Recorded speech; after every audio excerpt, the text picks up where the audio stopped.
Greetings from NJIT. I'm Mike Small, Executive Director of Alumni Relations at New Jersey Institute of Technology. I'm very thrilled to welcome you to our next Highlander Chat.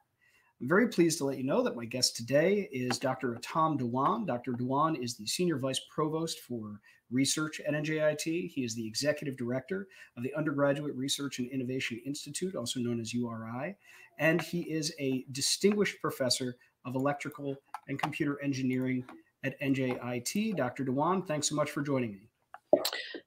Thank you very much, Michael, for inviting me and giving me this opportunity to share my thoughts, what's going on the NJIT research front.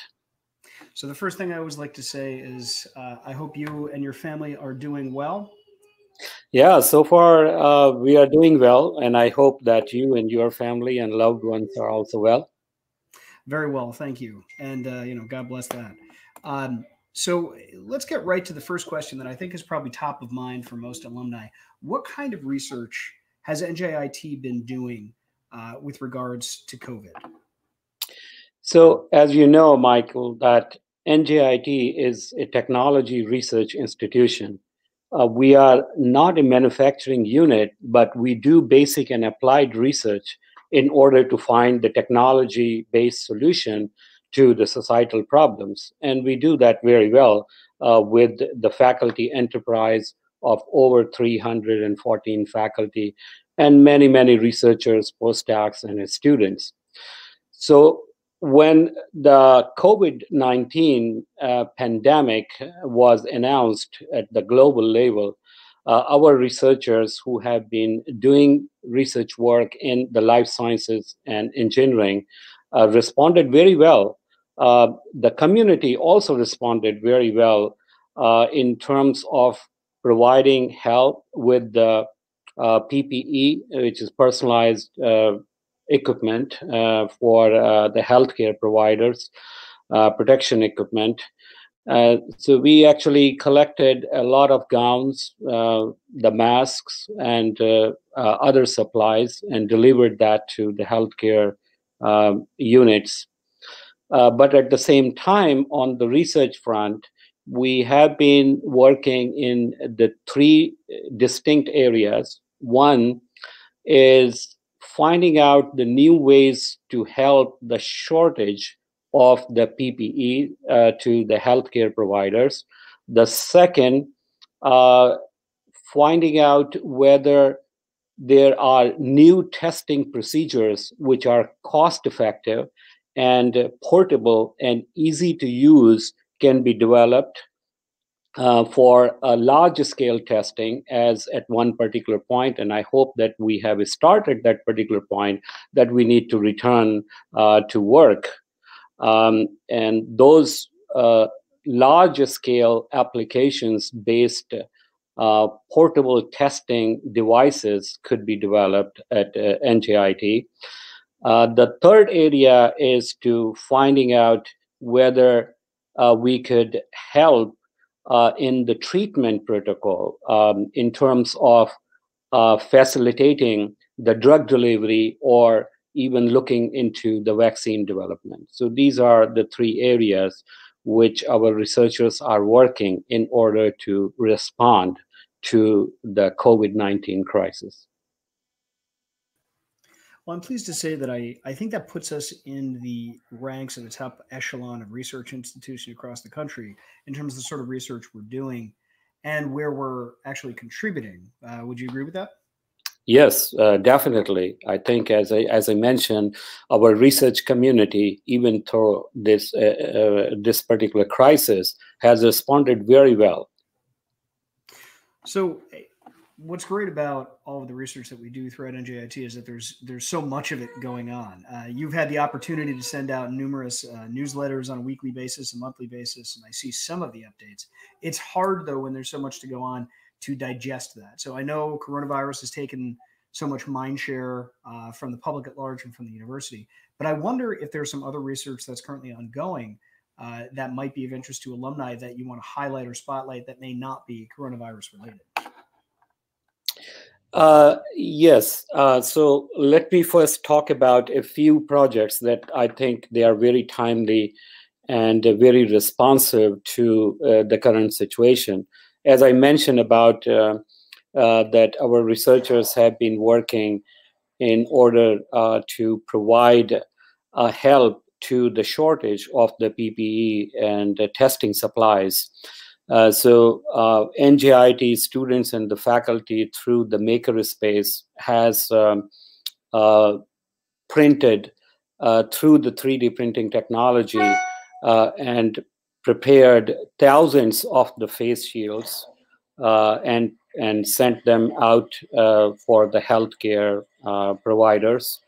We also have an open source technology now posted on the NIH 3D printing website about printing the swabs for testing the COVID-19 virus.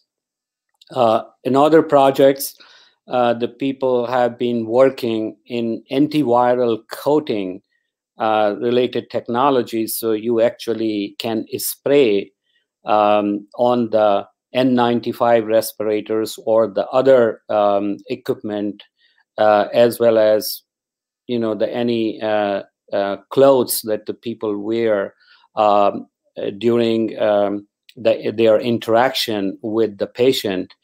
And with this particular coating, the respirator or any other object can be decontaminated with the room light, as it comes with the light photons interaction. So it is an amazing technology to facilitate the safe reusing of the equipment in the environment where the patients are being treated. The other category that I mentioned about developing a paper-based biosensor for rapid detection of the coronavirus in work environment. So the researchers from the Department of Chemistry and Environmental Sciences and also the Chemical and Material Engineering, they are teaming up in order to develop this paper-based, cost-effective microfluidic biosensors that can provide the data in a very short time through a smartphone and can be powered with a small rechargeable battery. So we think that this type of technology is very suitable in the workplace environment where the people have to be tested often in order to get them to work. We also have the faculty who have expertise in working in nanoparticles and in the area of the mRNA related research. And that is very useful in developing either vaccine, but also the experts in nanotechnology areas are looking into the light activated nanoparticles based systems that can help the drug delivery. So in that particular category, we are very excited about the new and recent development for a cell and gene therapy development center. So as you know, Mike, that NJIT has a New Jersey Innovation Institute, which is an NJIT corporation. And with NJII, our researchers are teaming up in order to develop the state-of-the-art methods in protein synthesis and protein treatment and facilitate the cell and gene therapy, which could be very critical in order to help people come back to return with, as you know, immunotherapy type of approaches so that they can work safely on the work. Oh, that's excellent. I have to say, in some of our advanced conversations about this, I was supremely impressed by exactly how much research was going on, but also the length and breadth of it. It seems like it touches so many aspects of healthcare, things that I just had no conception of.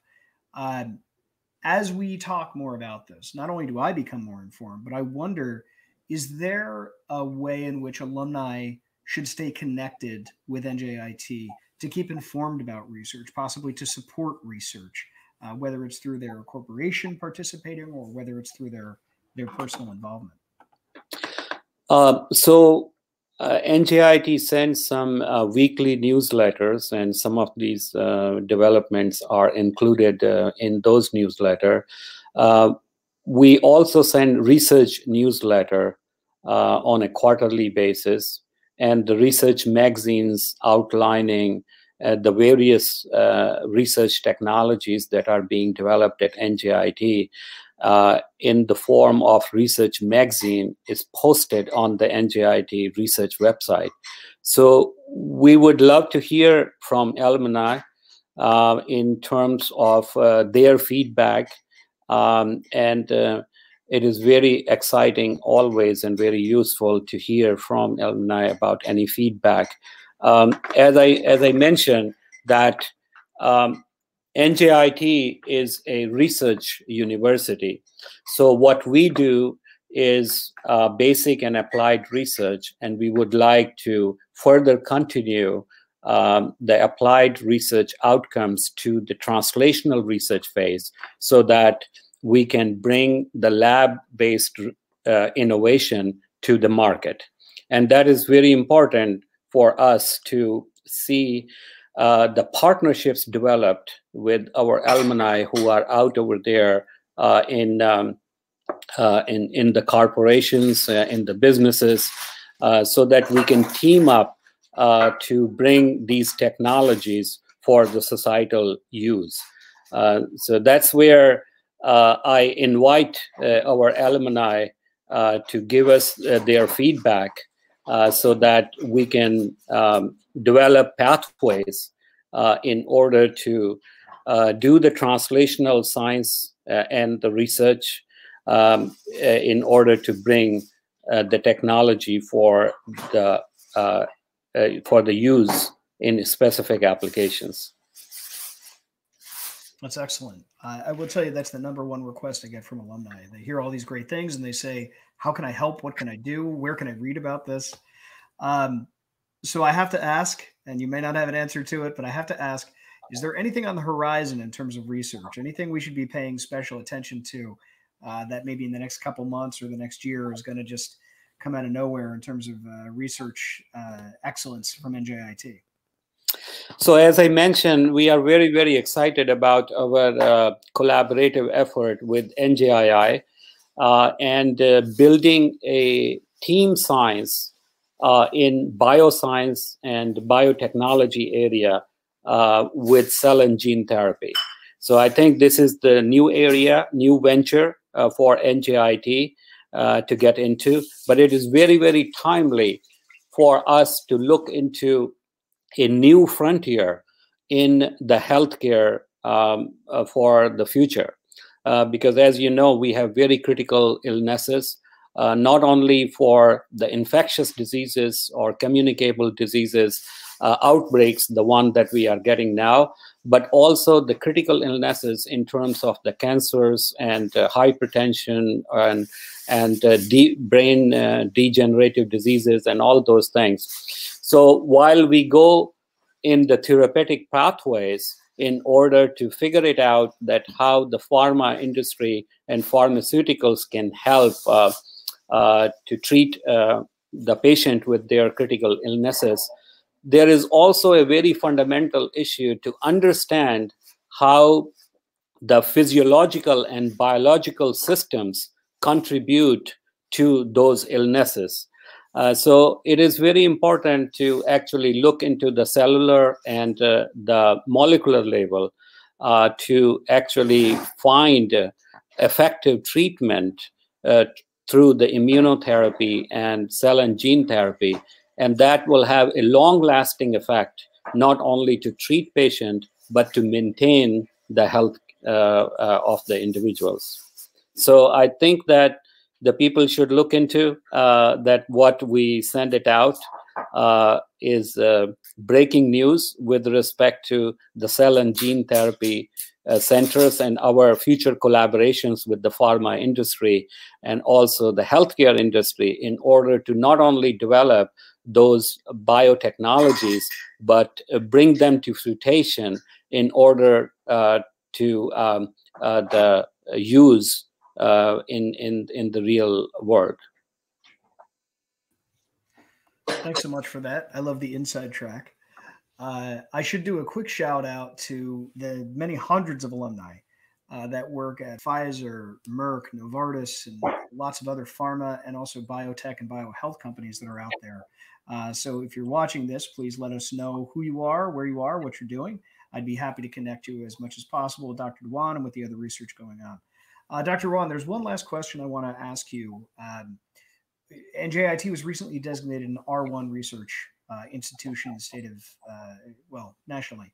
Can you just give me a quick once-over of what R1 means and how maybe that's contributed to some of the research that we've done or is a result of the research we've been doing? So Carnegie classification on the research university goes with the doctoral university as a very high research activity. And that particular category is the top classification for the research universities. And that's what is called R1. So we are very honored to be classified as R1 top research institutions in the country. And that is based on the increase in the research activity, the externally funded research, as well as the graduation of the doctoral students. This is a testimony of the leadership at NJIT and also the recruitment strategy from the 2020 vision plan that the NJIT faculty, provost, and the president put together 5 years ago. And through that particular plan, as you know, NJIT has hired over 150 new faculty. So this is not an incremental approach for the research excellence. It is a complete transformation of the research enterprise as well as the academic accomplishment that NJIT community and NJIT research enterprise has been able to put forward. So as I mentioned, we are not only working in the area of the basic and applied research, but we are putting emphasis on the translational research in terms of bringing the research outcomes to the society. And as I was mentioning also that it takes a very collaborative teamwork. The people from all domains have to work together so that a tech transfer in the entrepreneurial pathway could become successful. A product is validated and used by the users for whatever application it is, whether there's a healthcare or that is an environmental or that is even in the consumer domain. So we invite partnerships for healthcare applications specifically.